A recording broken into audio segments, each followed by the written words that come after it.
नमस्कार साथियों। जैसे कि आप सभी जानते हैं हमारे इस यूट्यूब चैनल पर कॉम्पिटिटिव एग्ज़ाम की तैयारियां कराई जाती हैं। तो उसी में ही आज हम आपको बताने वाले हैं, जैसे आपको पता भी चल गया होगा कि आरओ और एआरओ की वैकेंसी आ चुकी हैं। तो इसमें हम जो चर्चा करेंगे आज इस बात पर करेंगे कि हम किस तरीके से पहली बार में ही आरओ और एआरओ का एग्ज़ाम क्लियर कर सकते हैं। साथ के साथ मैं आपसे ये भी शेयर करूँगी कि मैंने कैसे एक के बाद 4 गवर्नमेंट जॉब ली हैं। ठीक है, कहीं ऐसा नहीं हुआ कि वो सिर्फ मैंने 4 जो गवर्नमेंट जॉब ली हैं उन्हीं का एग्ज़ाम क्लियर किया है। कुछ एग्ज़ाम ऐसे भी थे जैसे मैंने प्रीलिम्स क्लियर कर लिया बट मैं मेंस में रह गई, प्रीलिम्स भी हो गया, मेंस भी हो गया, फिर उसके बाद फाइनल कट ऑफ में रह गई। ठीक है, और भी बहुत सारे एग्ज़ाम्स हैं जो मैंने क्लियर किए हैं, बट 4 जॉब तो ऐसी हैं जिनका क्या है कि मेरे हाथ में अपॉइंटमेंट लेटर ही आया है। ठीक है, तो आज हम देखते हैं, बात करते हैं। देखिएगा, अभी तो आपको पता है कि आरओ और एआरओ की वैकेंसी आई है। ठीक है, तो उसमें क्या होता है आपको पता ही होगा कि एक प्रीलिम्स एग्ज़ाम होता है और एक मेंस एग्ज़ाम होता है। ठीक है, प्रीलिम्स में भी क्या होता है, आपके 2 पेपर होते हैं, वो दोनों ऑब्जेक्टिव होते हैं। जैसे कि फर्स्ट पेपर होता है आपका जीएस का 140 मार्क्स और सेकंड पेपर होता है आपका हिंदी का 60 मार्क्स। ठीक है, हिंदी में आपको पता है कि जैसे 6 टॉपिक्स होते हैं हिंदी के, हर एक टॉपिक से उसमें 10 क्वेश्चंस आते हैं। ठीक है, तो हिंदी फिर भी काफ़ी ईजी होता है, बट जो जीएस होता है 140 मार्क्स का वो बहुत टफ होता है। मतलब हाँ, बहुत टफ़ ही कहूँगी मैं, क्योंकि देखिए उसके लिए बहुत ज़्यादा मेहनत चाहिए होती है। और आपका जो एग्ज़ाम में कंपटीशन है, आपका उन लोगों से कंपटीशन है जो कि जिन्होंने आपका यूपी पीसीएस का मेंस लिखा होगा, उत्तराखंड का मेंस लिखा होगा, मतलब मोस्टली जो भी स्टेट एग्ज़ाम होते हैं, स्टेट लेवल का जो पीसीएस एग्ज़ाम होता है, तो उसमें मेंस पेपर जो जिसने लिखा होगा, आपका जो कंपटीशन है उन बच्चों से मान के चलिएगा आप। ठीक है, तो वो क्या करते हैं कि जब उनकी इतनी हाई लेवल की प्रिपरेशन हुई रहती है तो ऑब्वियसली थोड़ा सा कट ऑफ हाई चला जाता है। तो आपको जीएस में मेहनत करनी है। जब आपका प्रीलिम्स हो जाएगा फिर आपका मेंस होगा। मेंस में आपके 3 पेपर्स होते हैं। पेपर फर्स्ट जीएस का होता है 120 मार्क्स। पेपर 2 जिसमें आपका हिंदी आलेखन होता है, ये आपका सब्जेक्टिव होता है, यानी आपको लिखने वाला पोर्शन होता है इसमें। और पेपर 2 में ही जो आपका पेपर 2 आपका 2 पार्ट में डिवाइड होता है, पार्ट 1 और पार्ट 2। पार्ट 1 आपका सब्जेक्टिव होगा, पार्ट 2 आपका ऑब्जेक्टिव होगा। ठीक है, फिर आपका थर्ड होता है एग्ज़ाम निबंध का। ठीक है, ये भी आपका 120 मार्क्स का होता है। तो ये आपका पूरा का पूरा आरओ और एआरओ का गेम है। ठीक है, अब देखिएगा, अब आपके माइंड में ये आ रहा होगा कि मेरी कहाँ जॉब है, किस तरीके से है, ये मैं आपसे नेक्स्ट वीडियो में शेयर करूँगी और मैं आपके साथ में अपना मतलब बताऊँगी, सारे एक्सपीरियंसेस वगैरह सब बताऊँगी। ठीक है, पहले हम इस पर बात कर लेते हैं कि आप कैसे।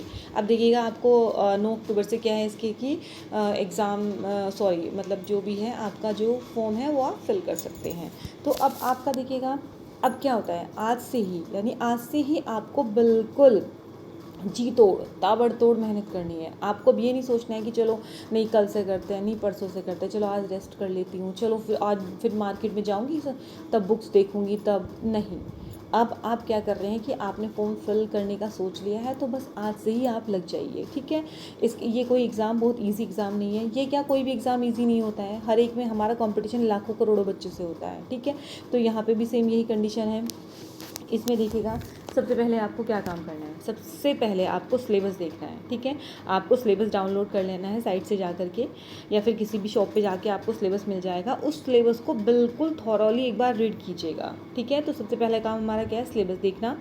सेकंड काम है आप PYQ यानी जो प्रीवियस ईयर क्वेश्चन है, एक बार उन्हें देखिएगा, उन्हें एनालाइज कीजिएगा। हालांकि जो नए बच्चे होंगे, जो अभी से स्टार्टिंग कर रहे होंगे, थोड़ा उन्हें टफ लगेगा, टिपिकल लगेगा, जब वो PYQ देखेंगे थोड़ा समझ नहीं आएगा, बट आपको डरना नहीं है, आपको एक बार PYQ देखने हैं।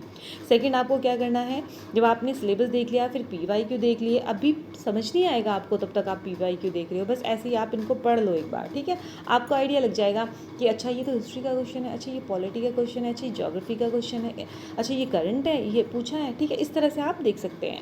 नेक्स्ट आपको क्या करना है, फिर आपको लेने हैं घटना चक्र। ठीक है, आपको हर एक सब्जेक्ट के जो पीसीएस के, जिसके लिए पीसीएस प्रीलिम्स के लिए बच्चे पढ़ते हैं, घटना चक्र हर एक सब्जेक्ट का आपको लेना है। फिर एक सबसे ही इंपॉर्टेंट जो मेरी बिल्कुल फेवरेट है और जिसने मेरी हर एक एग्ज़ाम में हेल्प की है, वो है लुसेंट की बुक। जीएस में लुसेंट की बुक। देखिए, कुछ बच्चे कहते हैं कि लुसेंट में से तो कुछ भी नहीं आता, कुछ नहीं होता लुसेंट, तो मैं उनसे ये पूछना चाहती हूँ, क्या उन्होंने पूरी लुसेंट आज तक पढ़ी है? एक बार आप अपने मन से पूछेगा कि क्या आपने आज तक पूरी लुसेंट पढ़ी है?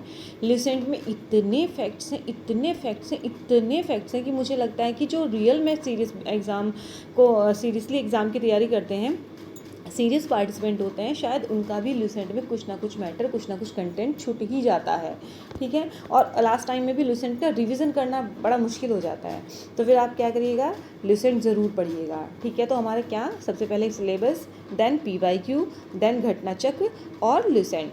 अब उसके अलावा क्या होता है आपका करंट। देखिए आपको पता होगा आजकल करंट बहुत ज़्यादा पूछा जाता है हर एक उसमें, तो करंट भी अब कौन सी मैगजीन लेनी है कौन सी नहीं है मैं नेक्स्ट वीडियो में आपसे करूँगी। जब आप ये सारा काम कर लेंगे फिर आपको टेस्ट सीरीज लगानी है, ठीक है। टेस्ट सीरीज लगाइएगा।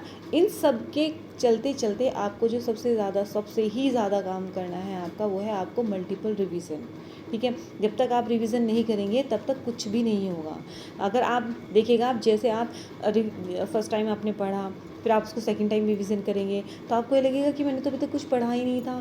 थर्ड टाइम पढ़ोगे तब भी नहीं लगेगा कि मैंने तो कुछ, आपको ये लगेगा यार ये क्या हो रहा है, मैं कितना पढ़ रहा हूँ बट मुझे तो कुछ फ़ायदा हो ही नहीं रहा है, मतलब क्या करूँ मैं, ठीक है।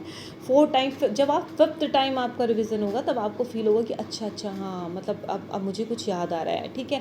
फिर आप क्या करोगे कि इसको इतना रिवीजन कीजिए। अब ये वाला टाइम है कि आपको क्या करना है, फ्री टाइम में इंस्टाग्राम नहीं यूज़ करना, फ्री टाइम में यूट्यूब पे शॉर्ट्स नहीं देखने, फ्री टाइम में आपको फेसबुक नहीं चलानी, फ्री टाइम में आपको रिवीजन करना है।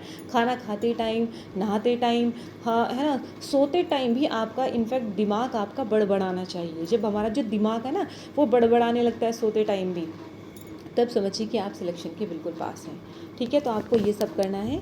आज पहली वीडियो में तो सिर्फ इतना ही, और मैं सेकंड वीडियो लेके आऊँगी। मैं आपको ये बताऊँगी कि मैंने कैसे कैसे कोई भी एग्ज़ाम क्लियर किए थे, और फिर क्या क्या आपको इसके लिए बुक लिस्ट बताऊँगी।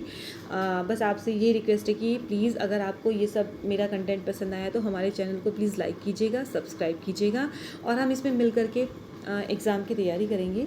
अगर जैसे RO ARO UP PCS prelims और भी बहुत सारी गवर्नमेंट जॉब की हम इस पर एक साथ मिल करके तैयारी करेंगे, और मुझे पूरी उम्मीद है कि जो भी हम कंटेंट आपको देंगे वो आपको बहुत पसंद आएगा।